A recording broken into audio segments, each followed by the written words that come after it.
Ang gayumang ituturo ko sa inyo upang hindi ka iiwan ng asawa mo o kahit kasintahan mo lamang.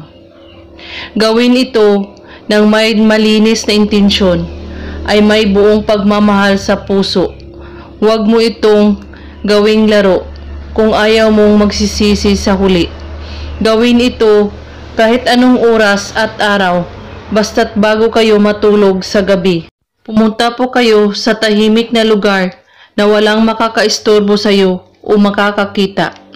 Sindihan ang kandila, ilagay ito sa iyong harapan, at dapat tuloy-tuloy ang paggawa sa ritual na ito.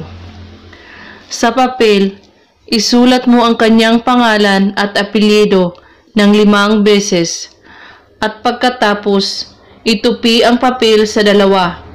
Sa kahawakan at pagkakaisipan mo ang taong ginagayuma mo. Pagkaisipan siyang mabuti at saka usalin ito ng mahina lamang.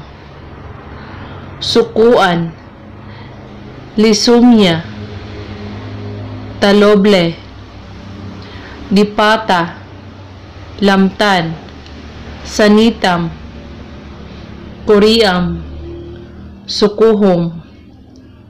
Bigkasin ito ng 3 beses. At pagkatapos mo itong bigkasin, maaari mong patayin ang kandila gamit lamang ang iyong kamay. At huwag mo itong ihipan. At ang papel ay itupi ito hanggat ito ay maliit lamang. At ilagay mo ito sa iyong wallet o bag. Ang kandila ay pwede rin itong gamitin sa susunod mong ritual. At kailangan ang papel ay hindi makita ng iba o mapapakialaman kahit sino, at huwag na huwag mong sasabihin sa iba na may ginawa kayong ritual. At kung may katanungan po kayo ay magko-comment lang po sa baba. Maraming salamat sa panunood. May God bless us all.